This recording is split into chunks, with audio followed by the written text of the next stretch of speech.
Assalamu alaikum wa rahmatullahi wa barakatuh. Everybody is aware of what's happened over the yesterday. You might not be aware of what's happened tonight. So I'm just going to fill you in and give you the details, inshallah. Over the last so many years, you've been seeing in Ramadan, there's been regular attacks at Masjid al-Aqsa. And it's very important for us to understand why this is happening, so that it's not just a reactionary, emotional response that we have. As long as the media shows us we're all excited, as when the media goes quiet, we go quiet as well. The issue is Masjid al-Aqsa. Why this cause is very important.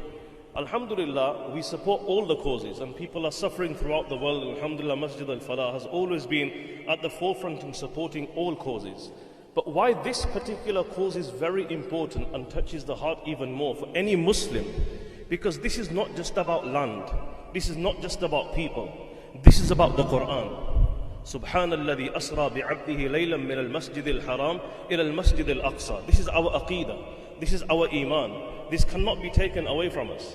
It's connected to Masjid al-Haram, Masjid al-Aqsa, they're connected. So due to this, the importance of this is much, much more.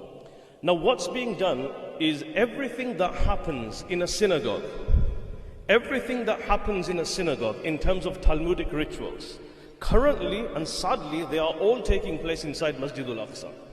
Everything, you name it.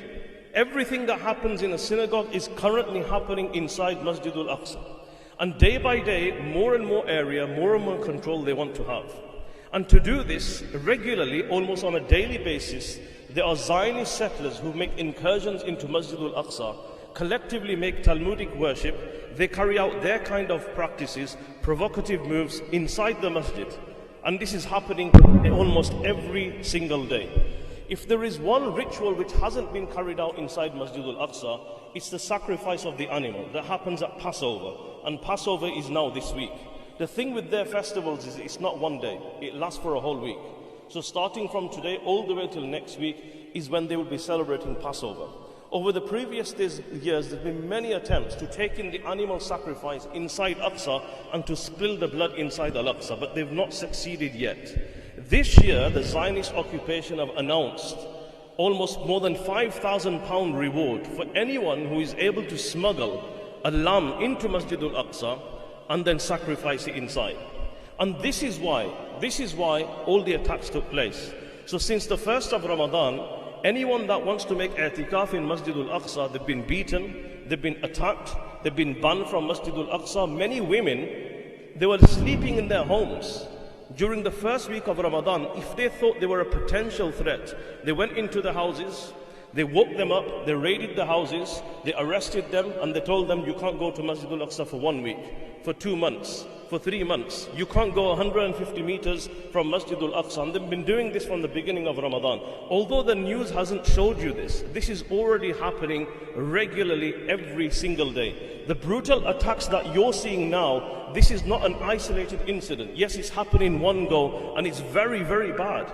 But individually, this is happening almost every day in Palestine. If not there, it's happening somewhere else. So the reason we need to be concerned is this concerned Masjid al-Aqsa.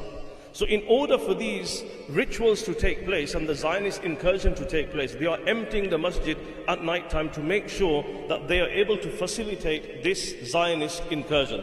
So this morning there were 165 Zionist settlers that went into Masjid al-Aqsa. During that period, Palestinians were banned. They were restricted from coming to Salatul Fajr, Salatul Dhuhr, and throughout the day as well.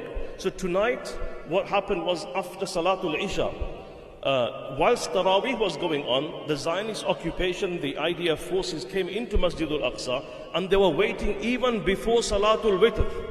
They had stood on the positions outside the musalla, outside the doors of the masjid, and waiting. As soon as Salatul Witr finished, they started attacking the people. And today's attack was more brutal than yesterday. If you thought yesterday was brutal, today's attack was even more brutal. And they didn't differentiate between the men, the women, the children, and they ensured to empty the whole masjid out. Why? Again, why? This is important. Why? So that tomorrow morning, the Zionist incursion can take place peacefully, as if it's a synagogue or a temple. What is it? Masjid al-Aqsa is a masjid. It was a masjid. It is a masjid today and will always remain a masjid. So this is the cause and this is the concern. So for this reason, it's important that we remain concerned. It's not just a one-off incident. This is happening every single day. So this is why, inshallah, we will have qunut now in witr as well, but individually as well, carry on making dua.